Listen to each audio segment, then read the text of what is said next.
Get ng Paris ang unang pinagkaabalahan ko. Pinusisi ko maigi ang pasikot-sikot nito. Kaunti na lang pala ang presyo ng Paris sa Tomas Morato. Napasyalan ko ang Revan Wax Museum kung saan kinulit-kulit ko ang mga walang kalamang-lamang na bulto. This is my friend, George W. Bush. At syempre, di pa rin nagpapigil ang lolo nyo sa fear of heights o takot sa matataas na lugar. Maakyat lang ang tuktok ng Eiffel Tower. Ang ganda, wala lang akong beer fights. Maganda naman talaga. At least nakarating na ako dito sa tuktok, ha? Hanggang dito, kaya lang gilid-gilid lang ako.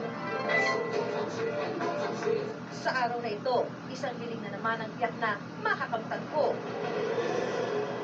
Ang makarating sa Euro Disney.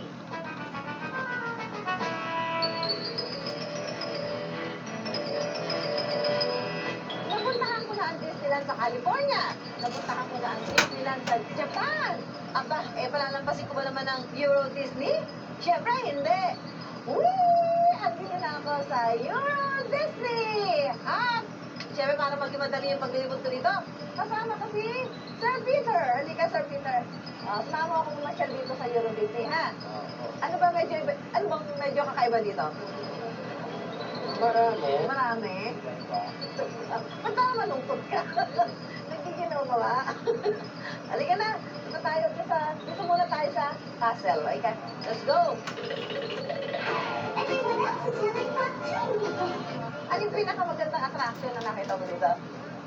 Yung Pirates of the Caribbean. Ano ba yan? Para show lang? Hindi. Para show? Naka, Nakasakay ka? nakasakay ka sa bangka. Tapos? Ayun, dinadaanan mo yung parang nasa Caribbean ka. Ay, talaga? Ay, wala try natin. Ang Pirates of the Caribbean ang isa sa pinakabagong attraction na base sa box office hit movie. Haba ng pila? At gaya nga ng pelikula ni Johnny Depp, patok ito sa takiya. Obvious ba? Ang haba ng pila! Para malibot ang kabuuan ng Pirates of the Caribbean, isang mahabang bangka ang iyong sasakyan. Ay, ito, restaurant. Cute naman, pero... Ayan yung restaurant niya. Doon ang entry. Saan ka man lumingon, iba't ibang eksena ang iyong makikita. Starring, of course, ang mga pirata. Amazing, di ba?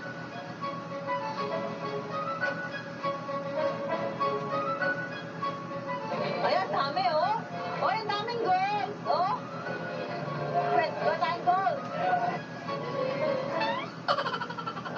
Kung napapansin nyo sa paligid, parang ang motif ngayon dito sa Disneyland, may temang yung mga parang katatakutan. Kasi nga, inabot kami dito ng Halloween, yan. Kaya yung sa paligid, yan, kung ano-ano silang mga design dyan na parang medyo may pagka-horror.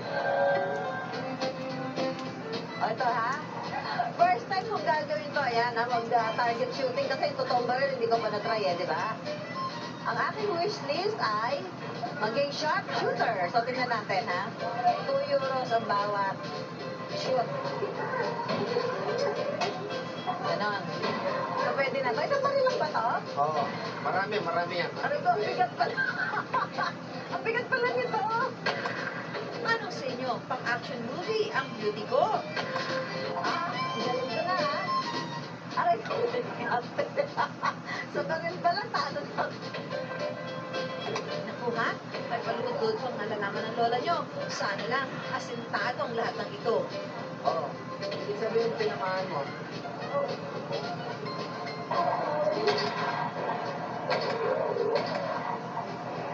Tapos, ay, wala ako na sayang na bala. Lahat tinamaan ko. Sir Peter, anong mayroon dyan? Ano ba to? Ano daw? Haunted house? Hindi maglalakad din. Oo. Ay, ito. Pasensyahan na dito, ha? Tulakan na dito kung tulakan, ha? Oo. Punta ako sa gitna. Good luck sa akin. Di yata alam ng kasama ko na numero 1 duwag ito. Ay, young children, ako. Yung pwede. Pagpasok pa lang, kikilabutan ka ng talaga. Oo na tayo. Ayoko na dito. Diyos ko, Day, di sa panaginip. Di ko na naising makita ang mga ito.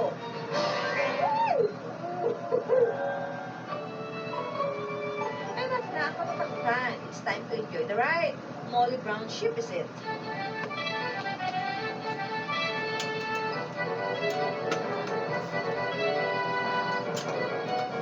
Ang ganda ng tanawin. Oh, so relaxing. Feeling fantasy world ang dating.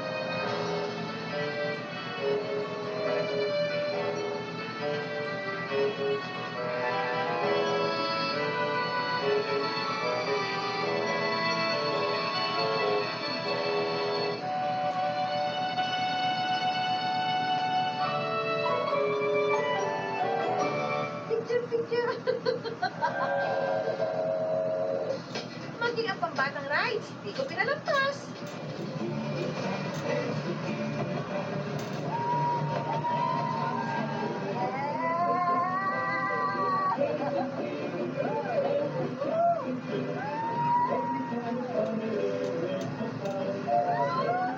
Mini roller coaster pala to,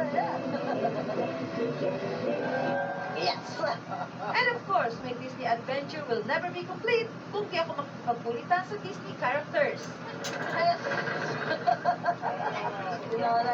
Donald Duck. Sa banda doon, ume-eksena na naman ang mga bida. Ang Disneyland talaga, winner pagdating sa mga gimmick na bonggang-bongga. Kaya bata man o matanda, halos di makakurap sa manonood sa kanila.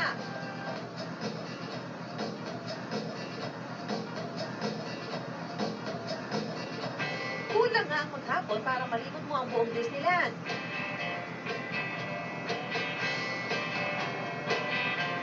Bukod sa ito'y nakalilibang, it will surely bring out the child in you. Pero namang gusto na tumagat yan ay makapunta sa Euro Disney. Kapiling ko, batang-bata ako! Baba ako! Paano ba? Ay, ayaw! Kaya ba tayo bumaba?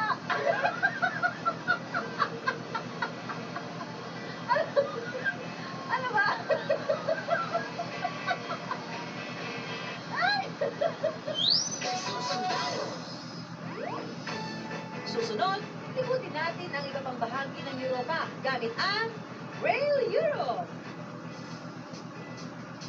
Magiging ka na sa umaanyaw. Malibot ang Europa sakay ng tren? Tren? Yan ang isa sa mga wishes ko.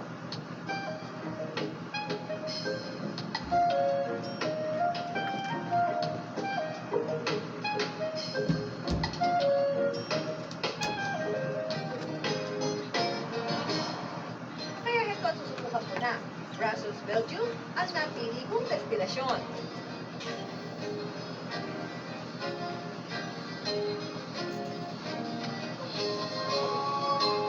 On the way to Brussels, nulan ako ng second-class Thalys train.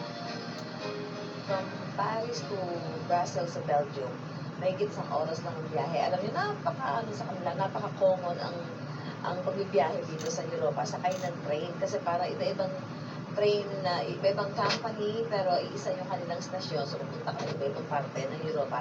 Napaka-convenient. Kumbaga pag sa atin, para ka lang sumakay ng MRT from west to Pasay.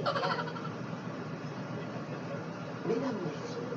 At kung bitin sa business meeting, pwedeng ituloy sa biyahe. Gaya na lamang ng ginagawa ng mga dayuhang nakilala ko. Actually, now we're going to visit some customers in Brussels. So every time you go to Brussels, you take the train. Yes. Ah, okay. So what can you say about the train? Very good. Excellent. Excellent. Excellent. Mm-hmm. And safe, comfortable, Mm-hmm. easy to organize the business meeting Mhm. while traveling. Para sa mahaba ang biyahe, ito ang amenities na meron sila.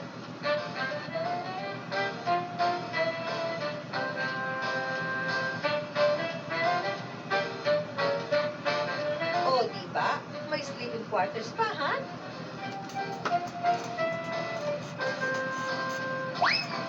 Ito na kami sa Brussels, Belgium. Akalain mo, nasa Belgium na ako. Yan o, half moon. Parang lipat bahay daw. So ito, ang train station, palabas na kami dito sa pinaka-city ng Brussels. Let's see what's waiting for me down out there, ha? 10 minutes na lang, alis na yung bus. 1.5 hours daw yung tour. Wow! Makikita ko na ang kabuuan ng Brussels. Yung mga landmarks nila, yung mga tourist attraction dito sa pinaka-city of Brussels. Gaya ng Paris, may city tour buses din dito para malibot ang kabuuan ng Brussels. Sa loob ng isa't kalahating oras, makakapag-hi and hello ka na sa lahat ng landmarks ng syudad.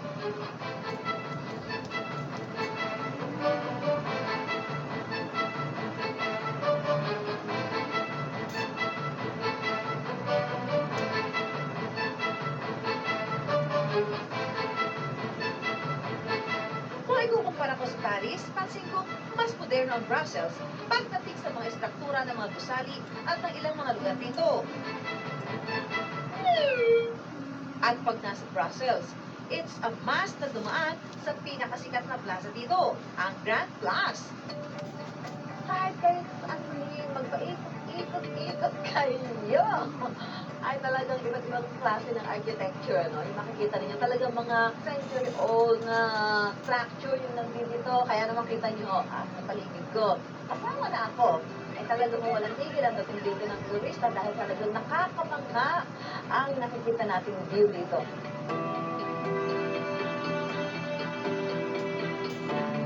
Wow! Parang heaven kung naririto ka. At since nasa Belgium na ako, heto ang food trip ko. So-crunchy.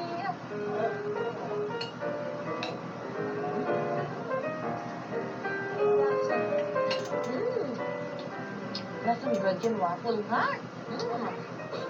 Ito waffle na parang hindi lumalambot mo nito. Napakarami pwede puntahang bansa sakay ng Eurail trains. Actually, Rail Europe is a subsidiary of the French and the Swiss railways, and our activity is to sell European train tickets on overseas markets. We have contracts with all the different railways, so we sell not only the ones of our shareholders, which are the French and the Swiss, but we also sell anything in Europe. Traveling by train in Europe is definitely an experience in itself. No? Traveling by train is very fast. It is also affordable. We have a wide range of products. We have safer passes for groups of 2 and more. We have child discounts, senior citizen discounts. It's affordable also because yung mga stations natin, they're actually stations in the airports. So hindi na kailangan mag-cab from the airport to your hotel. Ang Adventure International Tours ang nag-iisang General Sales Agency o GSA ng Rail Europe dito sa bansa. We are equipped with a Euronet system. Ito yung online system where we can check the availability and the schedules of the trains. Sa aking pagbalik sa Paris, susubukan ko namang mag-first class Paris train. Wow! Naka-first class ako! Sosing-sosi! O, kita niyo naman, kanina nung pupunta ako, naka-second class ako, di ba? Ngayon, pagbalik na ako ng Paris, syempre, first class nito. Mas maluwag yung space, Wi-Fi inside, and free dinner. Aba, at may waiter pa, steward pala. So, what's our dinner for tonight? Sort of. So, we have wine here, wine here. I'll come back for the white. Okay. Thank you. Or metro. Yeah, You're thank you. welcome. Bye. What's our dinner? Oh, ito yun. And come. Not berries. And what's our dessert? Oh, babe. At heto na, ang aking first dinner sa first class European train. Oh, masarap pala sumakay sa first class. Para ka nasa hotel. Kita niyo naman ang dinner, di ba? You have cola, you have water, you can have wine, and you can have coffee. Okay? So let's eat. Come, join me. Sayang ito. Huh? Social tayo. Ay, nako. Umariba na naman ang pagka-Pinoy ko. Maraming leftover. Lalagay ko na lang dito. Ako, sayang naman. Kasi pwede ako na lang magbabalo. Teka lang. Ay, kasya ba ito? Ito pa, oh, hang. Sayang naman yun. Diba? Ayan. Social tayo. Lagay mo na ba? At ito, hindi kayo hindi na inang lagay lang dito. Social ako. Social ako. Ang social, you know. I travel first class.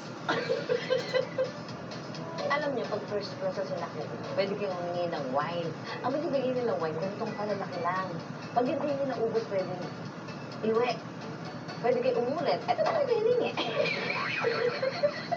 Akin lahat, oh. Sabi niya, pwede. Tikman ka daw lahat. So, magtatayo ako ng wine store. One for the road. To Pet, to Clyde, to Ali, to Ivy, to Ma'am Nessa, to Ma'am Marisa. Akin.